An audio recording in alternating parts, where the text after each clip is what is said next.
Near Mint Condition, the home of collected editions. That cover's so awesome. This is Mr. Chris Claremont, a legend. Melanie goes, Tired.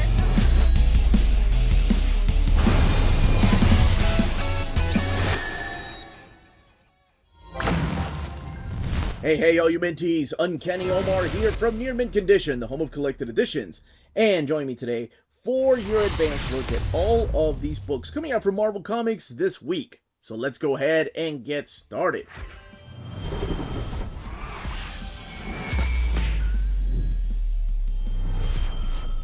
Before going any further, a big thank you to David Gabriel and the fine folks at Marvel for sending us advanced copies of all of these trades. All these books are due out in the direct market and book market on May 14th or 15th, depending on where you get your books. So we have some new series, some mini-series, a brand new Epic collection, and a reprint of an Epic collection. And as always, I leave timestamps in the description of the video, and always remind people to smash that like button, please. It goes a long way for us here on the channel. Alright, let's go ahead and kick it off with something old school, new school, but CAPWOLF and the Howling Commandos. That's right, CAPWOLF and the Howling Commandos. Now, with a freaking awesome cover like this, what else do you expect from this book? This is a retro period piece, I guess is the best way to describe this. Did it really happen? Maybe. So here are the creators. You have Stephanie Phillips writing it, Carlos Magno, Espen Gruterjern doing the colors, and then Travis Lanham doing the lettering here. Ryan Brown supplying the covers. And kicking it off with the cover to issue number 1, which is right here. CAPWOLF just ripping out of a tank. So this takes place in France, 1944, where we have Nick Fury and his Howling Commandos taking on some Nazis. Now, who ends up joining them? Well, none other than Captain America. So remember when I said this is a retro period piece? CAPWOLF didn't really happen until the 90s, right? Like during Mark Gruenwald's era. So, as I said, this could have taken place. Maybe, maybe not. Alright. So during this particular era, Captain America is helping out the Howling Commandos. Nick Fury ends up getting hurt in the line of duty. So he needs somebody else to lead the Howling Commandos.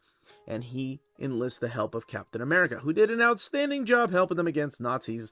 And at first, of course, he's like, I'm okay, I'm not hurt, I can get up. And well, no, he can't.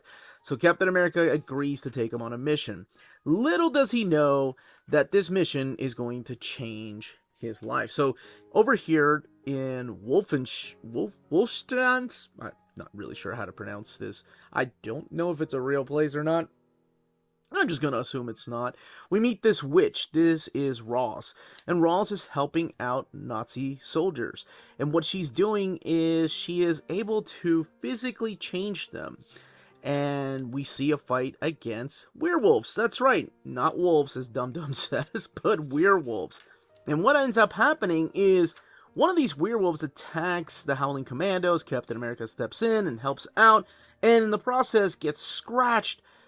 But what they didn't know is that if you get in contact with these creatures, what will end up happening is you start to become a werewolf. Now, some of the Howling Commandos are like, werewolves aren't real. I don't know how they would think that, especially after seeing somebody like Captain America turn.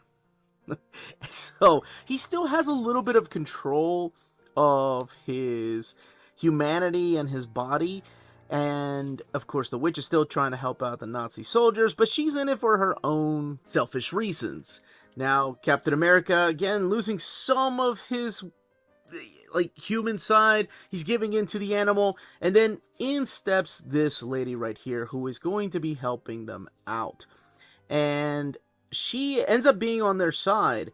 She is a French revolutionist, and she's fighting on the side of the Allies here.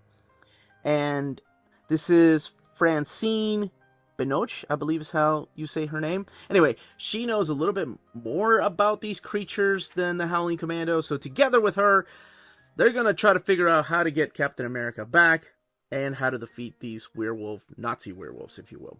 So that's pretty much the pitch, and this is what the amazing artwork by Carlos Magno looks like. I'm a big fan of his stuff. I'm hoping one day he'll get a big A-list title. Not that this isn't. Okay, this was just really fun. Looking at the variants in the back. So we have some Gary Frank right here, Declan Chevy, and other artists back here. You have an introduction to the CAPWOLF and the Howling Commandos, even though it's just Nick Fury and all his Howling Commandos right here. So you see Dum Dum and Rebel right there, and Izzy and Gabriel Jones, Dino. And it comes from the original Meet the Howling Commandos piece by Jack Kirby. And original pieces right here of art. Now, the book collects CAPWOLF and the Howling Commandos 1 through 4, and it retails for $15.99. And this particular book has 112 pages. Astonishing Iceman, Out Cold. This is a cover by Jesus Saiz, too. And this collects Astonishing Iceman 1 through 5. All of this taking place in the aftermath. This and the next book are in the aftermath of the Hellfire Gala. So just in case, minor spoilers for what happened in the latest Hellfire Gala that leads into this. Just in case. Okay. So you have Steve Orlando writing the book, Vincenzo Caratu doing the penciling. The color is by Hava Tartaglia and Chris Sotomayor, and then Travis Lanham doing the lettering. There's the Iceman logo. Not, like, we've seen Iceman have miniseries before, and of course he had his own ongoing series for a while. This, however, is a different type of Iceman, because Iceman is believed to be dead in the aftermath of the Hellfire Gala. He was one of the mutants that Orchis thought they had killed and gotten rid of. Well, it's a lot harder to deal with somebody like Iceman, because he's an Omega level mutant. One of my favorite, like, I love when people argue about how powerful he is. How can this guy be an Omega level mutant? One of my favorite moments is when Professor Xavier, I think he was talking to Storm, he was talking about how he could see Iceman freezing the world. But he doesn't know exactly how to tap his powers. And remember in, what was it, Uncanny 15, Annual 15, it was the, he became the Ice Master, just tapping into that power. So cool. The potential is there. Anyway, what's happening through here is Orchis is going after mutants. They're trying to get rid of all the mutants, and Professor X has sent most of them out to outer space, and some of them still remain here to fight the good fight. Now, of course, Iceman is operating under the radar, because Orchis doesn't know that he's around until this very volume right here. He sets up I guess I call it a Fortress of Solitude in Antarctica, of all places. So, very similar to the Fortress of Solitude. Now, Orchis is attacking his loved ones, including his family. So he has to step out of his comfort zone in attacking Orchis to go on the defense. Even though, if you're familiar with the character of Bobby Drake and his relationship to his father, it's not the strongest relationship. As a matter of fact, they kind of touch upon it here. But that's what basically this is. This is Iceman showing a little bit of new powers and new abilities that he can do while fighting off against these new characters. One of them is Mr. Clean. I know that sounds ridiculous, but he's actually a pretty wicked character. He's kind of pretty damn evil. And that's all I will say about that. Yeah, this guy right here. I think he just goes as Clean. I think I just called him Mr. Clean. There is a team up here with Captain America, and then another team up with another character that I won't spoil. But all of it has to do with Orchis sending out their assassins to go after Bobby Drake and his family. And Bobby learning to deal with it, and also learning a little bit more about his abilities. This book has 136 pages and retails for $17.99. Let's look in the back here for some extras. Now, this was a mini-series, but at the very end, it does state that Iceman will be back. And I don't know if that's Iceman in a mini-series or an ongoing series, or if Iceman's going to be part of the new X-Men team. But 136 pages, $17.99, and that's the Astonishing Iceman, Out Cold. And moving on to Uncanny Avengers, The Resistance. So Uncanny Avengers is back, and so is Jerry Duggan writing the book. However, this is a different kind of Uncanny Avengers. And you can probably tell that you've got Captain America here, and the rest of these characters are mutants. I mean, Quicksilver has been an Avenger before, and Rogue and Deadpool have been in the Uncanny Avengers. But it's different because, like I mentioned, this is in the aftermath of what happened in this book right here, the Hellfire Gala. So again, Professor Xavier sending a bunch of the mutants out of the planet, and the ones that can keep him out of their mind are the ones that are staying here and fighting against Orcus. So we get the Free Comic Book Day 2023 Avengers X-Men collected in here, and then Uncanny Avengers 1 through 3. The book has 160 pages and retails for $19.99. So during the Hellfire Gala, that's when this Free Comic Book Day takes place, we see this masked villain. Well, he's not masked, he's just in the shadows. Really appropriate layout there of where the shadows are, so you can't see him, because it is a mystery. Cyclops kind of recognizes him a little bit there, but he starts to fight him because he's looking at this Captain Krakoa costume right there. And if you're familiar with what's going on in the pages of X-Men, then you know the identity of Captain Krakoa, and that is one of the mutants. However, this guy could be a mutant, maybe a human.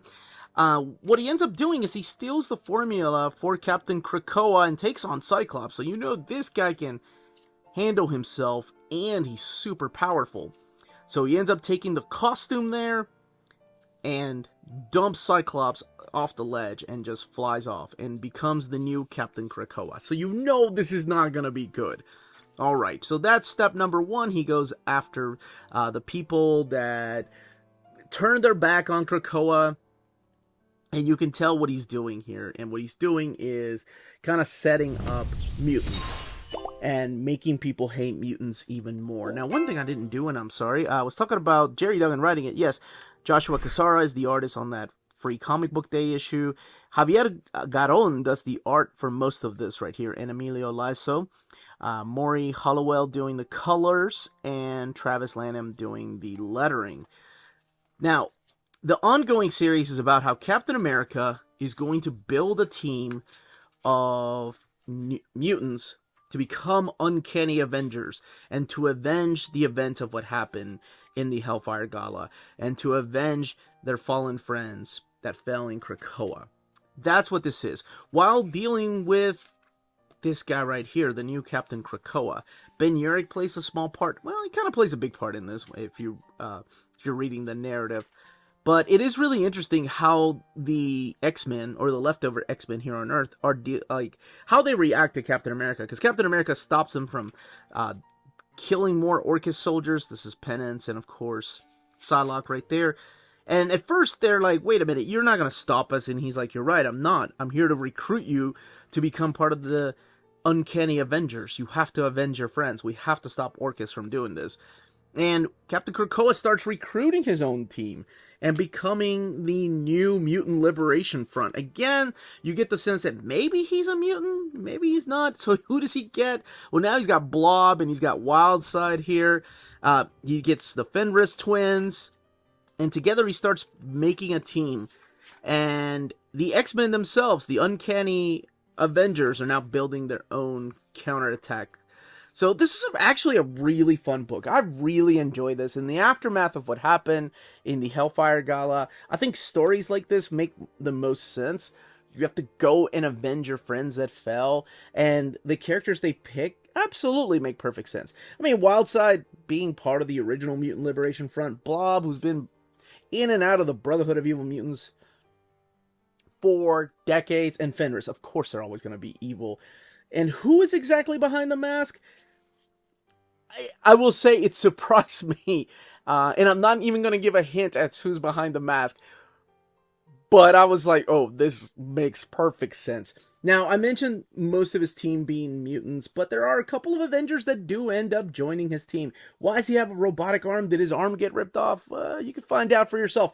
I had a lot of fun with this one. I kind of wish this one was a new ongoing series. So yes, I'm giving this one my seal of approval for this week. This is my pick of the week. This was so freaking fun to read.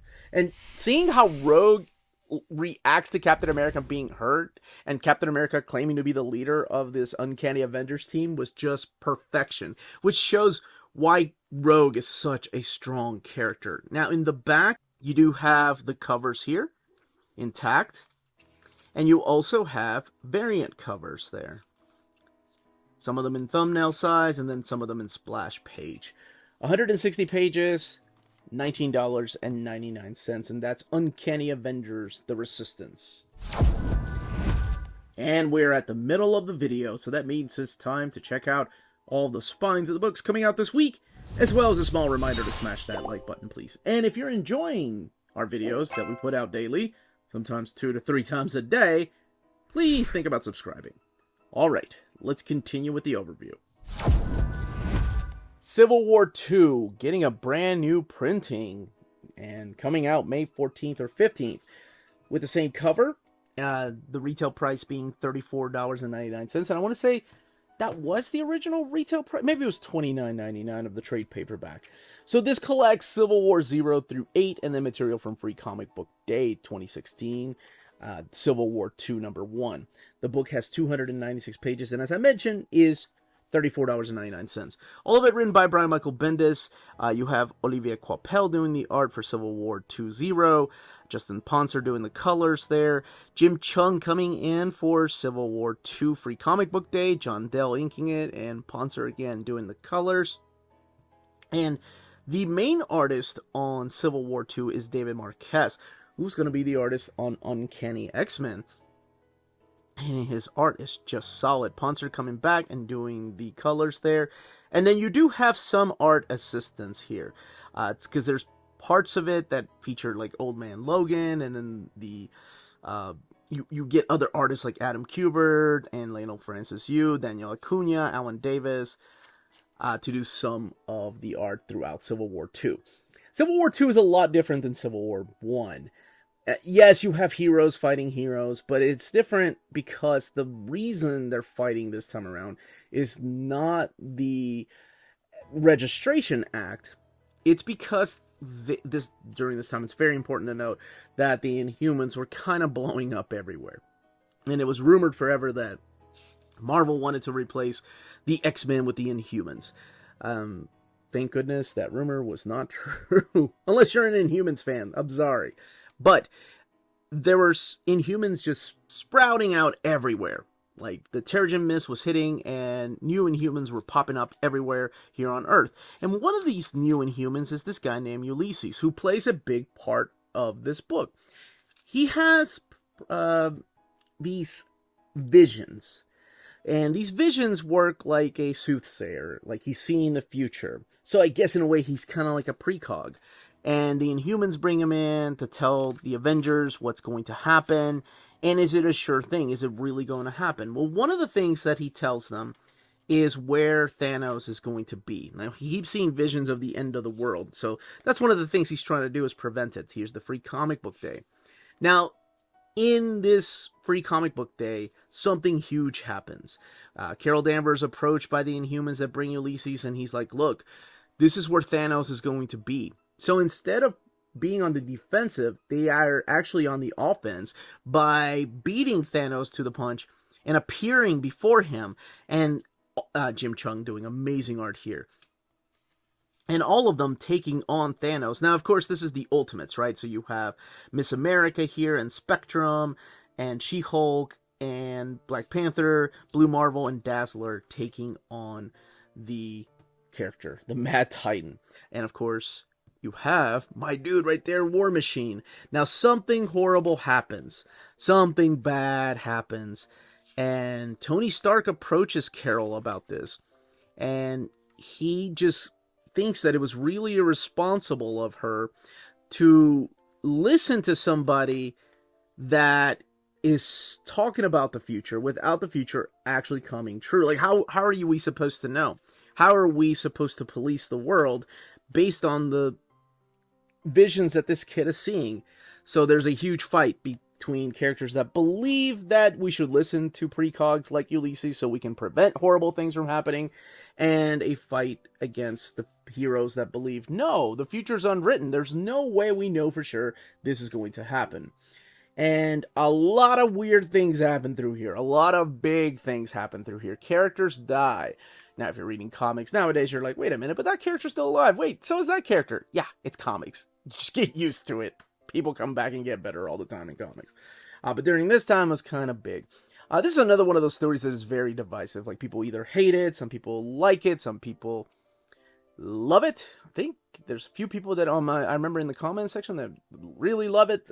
I'm a big fan of the art. I like David Marquez, I like Olivier Coipel, and I love Jim Chung. Those guys just knock it out of the park. The fighting, I mean, that's no different than Silver Age stories of characters fighting for absolutely ridiculous reasons. But if you haven't read it, judge it for yourself. Don't hear what other people online say, because everybody's thoughts are different and everybody's opinions are different. Make up your own thoughts and opinions. All right, here we go with the extras in the back. That is so awesome. Lots and lots of variant covers, combined variant covers. I love these Michael Cho posters. Those are freaking awesome. 296 pages, $34.99. That's so stupid. $34.99. And that is the new printing of Civil War II. And here we go with the latest printing of Captain America, Bucky Reborn. Captain America Epic Collection, Volume 3, 1969 to 1971.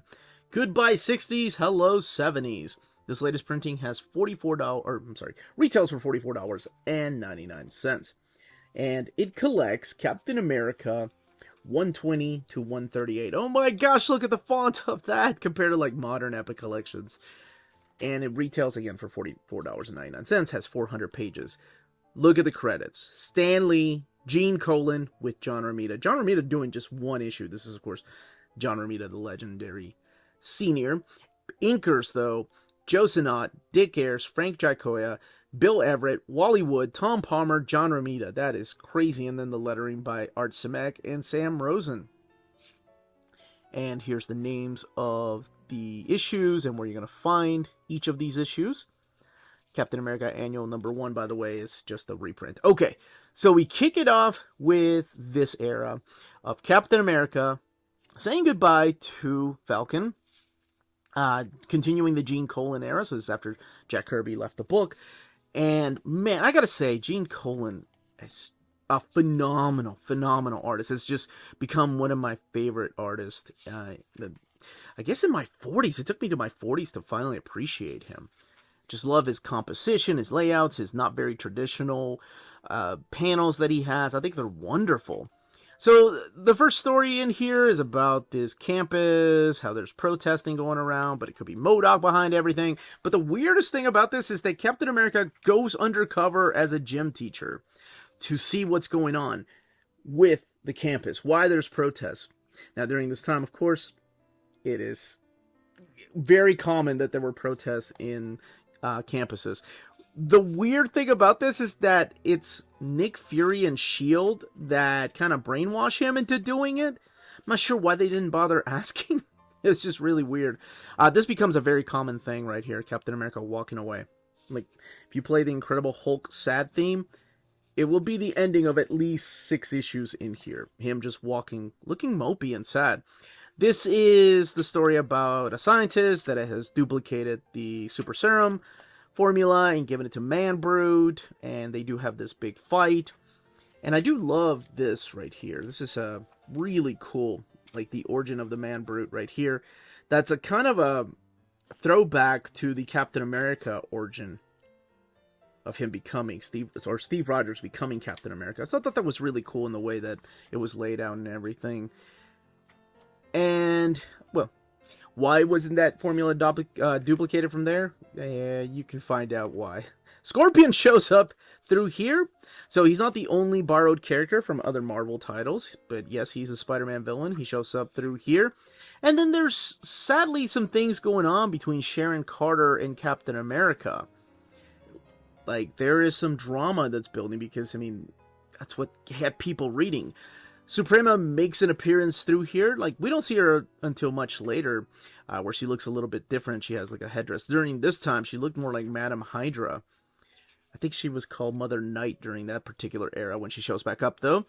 A cyborg build by MODOK gets in the way of the relationship between Sharon Carter and Steve Rogers. Again, Gene Colan's wonderful artwork. Now, you are going to be seeing a big difference when... Captain America walking away again. When Dick Ayers takes over the inks.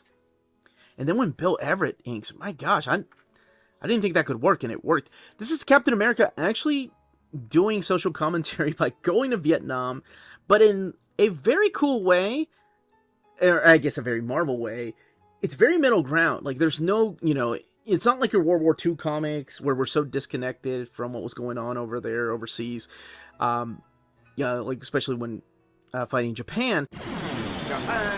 Here, it feels different because it's Captain America going into Vietnam, and then there's some secrets, of course, so we have to throw in supervillains in here. But you kind of see both sides of the story. You see it from, like, the American standpoint and then the Vietnamese standpoint. I thought that was really cool. This is the first time you see Sam Wilson in this story. They're fighting the Diamond Heads. The Diamond Heads are like a group of people that Sam describes as the KKK, but the black version of the KKK, because they're after white people. And it's actually a pretty cool costume. I don't know. I think it works. That's pretty cool. I dig it. So not to be confused with Diamond Head from Nova, by the way. This is a different Diamond Head group. But it's the first time we see Sam Wilson putting on the Captain America costume. I thought that was so freaking cool. And, of course, way ahead of its time. But Captain America, yeah, right here, gives him the costume. And I thought that was awesome. It's all part of the story, too. We have another android that shows up through here. And again, Captain America walking away. Mopey. That's when Nick Fury is like, hey, you're the traitor. This is another one of those comics that's pretty much focusing on the times of not the Hell's Angels, but the Satan's Angels, where Captain America befriends them and gets a motorcycle. Pretty cool. We haven't seen him on a motorcycle in the Silver Age. We've seen flashbacks of him in the Golden Age. And Red Skull gets involved in this. And by now, Dick Ayers has become the inker throughout the book. And there's a big change in between the way he does inks or embellishes them and the way that Giocoya or the way that Joe Sanat did the inks. And let me see. This is the one where Hulk and Captain America are fighting because, well, could be a movie. Then Bucky Reborn. Bucky Reborn. So you find out that Bucky's still alive. Captain America sees it on the news. Young Bucky, sidekick to Captain America, is still alive. But when you have somebody like Baron Strucker behind, what could it possibly mean? Now, this is pretty interesting because Baron Strucker in the pages of Captain America had been a character in flashback stories, like taking place in World War II. We hadn't seen him in modern day, but he does appear in here for the first time in a Captain America comic in modern day. And now we see more and more of the Falcon taking a big a role in Captain America's comic. So much so that eventually this does become Captain America and Falcon. I think by issue 134, if I'm not mistaken. This one? Yeah, because I don't think 133 had Falcon's name. No, it's Bulldozer. Yes, so now Captain America and Falcon officially together in a comic, and Falcon sharing that title. And I really like the chemistry between both of the characters. It's not like the dynamic between Captain America and Bucky, where it's a man looking after a kid, but these are two grown men with different ideologies. I like that. The legendary Tom Palmer. Now this is the dream team for me. Gene Colan on art, and then pencils, and then Tom Palmer inking. Oh, it's so good. This is the introduction of Ape Man, not to be confused with Man Ape. And then Bill Everett kicking all kinds of ass on this issue as the embellisher. So, finishing out the layouts that Gene Colan did. I don't know what it is. I really like this. Well, I like this issue a little bit more than the next one. He also embellishes the next issue. Maybe it's just the grittiness to the art. I don't know how anybody else feels, but I freaking love it. I thought it was awesome. This is the second issue he does. This one's a little more cleaned up, but I like the grittier, rougher looks to his inks. This is a ridiculous fight. I just talked about Civil War II. And this is a ridiculous fight between Falcon and Spider-Man because he wants to prove that he can stand on his own, that he doesn't need Captain America to always be there for him. So he picks a fight with Spider-Man. Anyway, it's a 2-issue event, and it leads into the annual right here, which, like I mentioned, is just a reprint and reprinting material from Tales of Suspense 63, 69 through 71, and 75. And then the extras back here, the sketch right here by Mary Severin, and the finished unused cover right there. My gosh. Original art by Gene Colan and Joe Sinnott. Covers there. And Dick Ayers inking Gene Colan. This is Bill Everett and Gene Colan working together. Get those line, man. Line work is just awesome. And then this page right here by John Romita. John Romita actually finishes out this book. Everything else is just Gene Colan. That is crazy. Such a solid artist. 400 pages, $44.99. Here it is compared to the original printing, and you can see the logo has changed. And honestly, the art on the cover, even though it has new colors, looks a lot more crisp and clean. And yeah, I don't know exactly why this one has all these dark, like really thick lines, but this looks a lot cleaner. And it's also thicker than the Bucky Reborn that was previously printed.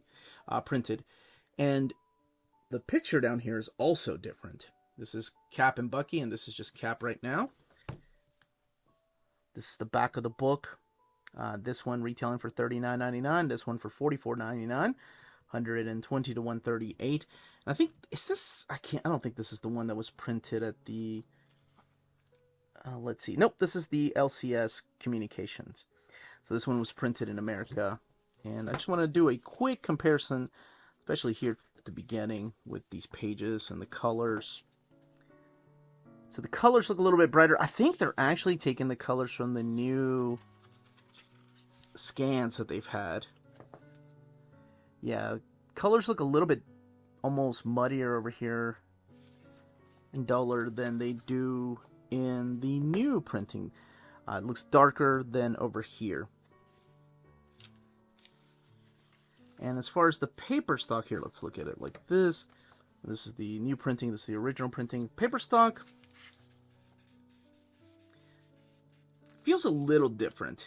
Feels almost like has a slicker finish than this printing over here, the original printing. But I did want to quickly look at it because I want to make sure that it does still have the same page count. And I flipped through it earlier. It's got the same extras in the back, which aren't really that many to begin with. But all these extras are also found in the new printing. So it just looks, I think it looks a little bit better. It looks a little slicker. All right. Planet of the Apes Adventures Epic Collection. The original Marvel years. No volume number because, well, this is the only one. After this, the series ended.